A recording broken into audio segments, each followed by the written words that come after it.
Distinguir entre la fe y las opiniones, parte 2. Punto número 3. El hermano fuerte. Dice Romanos 15:1, así que los que somos fuertes debemos soportar las flaquezas de los débiles. ¿En qué sentido era fuerte en la fe? No habla Pablo de hermanos fuertes en su fe en cuanto a la deidad de Cristo, o en el bautismo, o en la segunda venida de Jesús, sino de hermanos fuertes en su comprensión de la libertad en Cristo. Es decir, la conciencia del hermano fuerte no le obligaba a vivir de acuerdo a escrúpulos o opiniones que producen o que proceden de su vida pasada. Él entiende que sí puede comer de todo y no hace diferencia entre día y día. No hay nada en el Evangelio, la ley de Cristo, que prohíba ciertas comidas. Y el hermano fuerte comprende esto. Las leyes antiguas que señalaron a ciertos días como solemnes ya no estaban en vigor. Y el hermano fuerte entiende esto. Solamente en este sentido se llama fuerte y no tiene que ver necesariamente con su fuerza espiritual en otras. Los hermanos más celosos, los más estrictos y exigentes, no son necesariamente los más fuertes en el Señor. Sin lugar a dudas, los hermanos que son clasificados por Pablo como los débiles en la fe, se consideraban a sí mismos como los más fuertes. Algún hermano puede ser muy fuerte para promover sus opiniones en lugar de promover la palabra de Dios. Existía en los días de Pablo y existe ahora el peligro de que algún hermano trate de imponer sus propias opiniones sobre otros hermanos. La palabra juzgar, Romanos 14:3, 4, 10, tiene que ver con esto. ¿Cuál es el deber del hermano fuerte según Romanos 14 y 15? Romanos 14:1 dice, recibid al débil en la fe, pero no para contender sobre opiniones.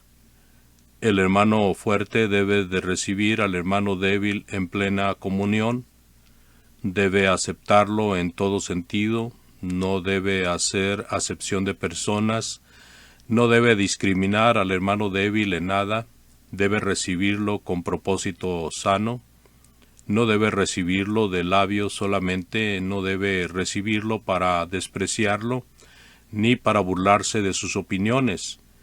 La conducta tendría el resultado negativo de confirmarlo más en sus creencias o desanimarlo. Tampoco debe dejar que la opinión del hermano débil sea el criterio de la Iglesia. No debe dejar que la Iglesia se sujete a los requisitos y prohibiciones dictados por la conciencia del hermano débil. La conciencia del hermano débil debe ser el criterio para él solo, pero no debe ser la guía de la Iglesia. Pablo no dice convertid, sino recibid. Es muy importante esta observación. Si leemos con cuidado el capítulo 14 de Romanos, aprendemos que Pablo enfatiza la comunión, la paz y el amor, especialmente en los versículos del 17 al 19. No le encarga al hermano fuerte a que convierta al hermano débil. La persona que no aprende esto pierde una de las lecciones principales del capítulo. Dice el versículo 5, cada uno, tanto el débil como el fuerte, esté plenamente convencido en su propia mente, es decir, que cada uno resuelva para sí mismo cuál será el curso mejor, lo más propio para él. No dice Pablo para que haya plena unidad entre ustedes. Quiero que el hermano fuerte convenza cuanto antes al hermano débil. Es precisamente lo que Pablo prohíbe. Él dice recibid, pero no para contender sobre opiniones. También dice en el versículo 22, ¿tienes tu fe? tenla para contigo delante de Dios. ¿De qué fe habla? De la fe, bajo consideración en este capítulo, desde el versículo 1, la creencia en cuanto a comidas y días especiales. Pablo no dice que el hermano débil debiera abandonar cuando antes sus creencias, sino que esté plenamente convencido en su propia mente para estar tranquilo en su alma. Y prohíbe que el hermano fuerte lo inquiete con contenciones. También el fuerte debe tener su fe como cosa privada, versículo 22, entre él y su Dios, y no abusar de su libertad. El hermano fuerte no debe menospreciar al hermano débil, versículo 3. Como dijo Pablo en el versículo 1, debe recibirlo con todo cariño, para disfrutar de la plena comunión con él sin ningún desprecio. Las creencias del hermano débil son para él mismo, para su propia vida, y no hacen ningún daño en la iglesia ni las guarda como propiedad personal.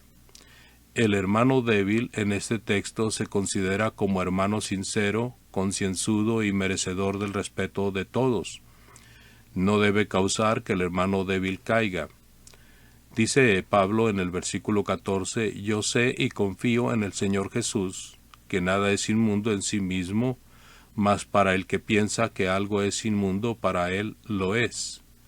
En el versículo 15 agrega, pero si por causa de la comida tu hermano es contristado, ya no andas conforme al amor, no hagas que por la comida tuya se pierda aquel por quien Cristo murió. La palabra contristado no se refiere a la sencilla desaprobación que el hermano débil sienta, sino a la tristeza causada por el desprecio. Versículos 3 y 10. Desde luego, un hermano débil se siente molesto si otros no están de acuerdo con él y no aceptan sus opiniones. Pero el amor solo requiere que el hermano fuerte lo reciba, que no lo menosprecie y que no sea tropiezo para el hermano débil. Pablo no enseña que la iglesia debiera someterse a las ideas del hermano débil para no contristarlo. Si fuera así, entonces no habría nada de libertad para nadie. Todos estaríamos obligados a conformarnos a las opiniones de los más débiles en la iglesia. ¿A cuáles deberíamos de someternos? Hay una gran variedad de opiniones y los que tienen opiniones no están de acuerdo. ¿Qué significa la palabra ofenderse? El versículo 21 dice, según el texto Valera revisada, bueno es no comer carne, ni beber vino, ni nada en que tu hermano tropiece, o se ofenda, o se debilite. La versión hispanoamericana y la Biblia de las Américas y otras dicen sencillamente que haga tropezar a tu hermano. Pero de cualquier manera la palabra ofenderse, escandalizo, no significa desagradar, sino hacer tropezar.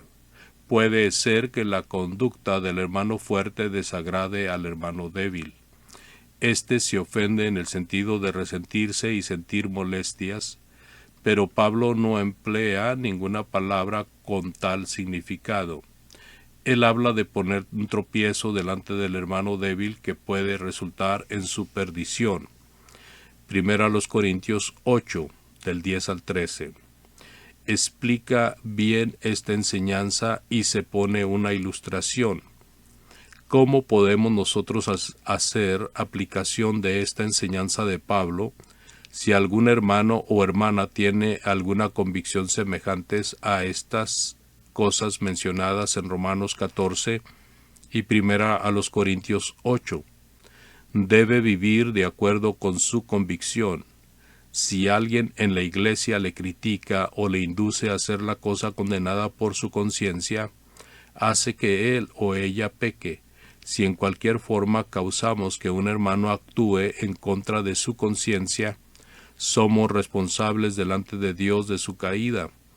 En primera a los Corintios 8:10 enseña Pablo que el ejemplo de un hermano con conocimiento puede causar la caída del hermano débil, pero obsérvese lo extremo del caso. un hermano se atreve a sentarse a la mesa en un lugar de ídolos, este texto no puede citarse para condenar al hermano que aprovecha su libertad, porque Pablo claramente enseña que se puede disfrutar de ella. Léase primero a los Corintios 10 del 25 al 27.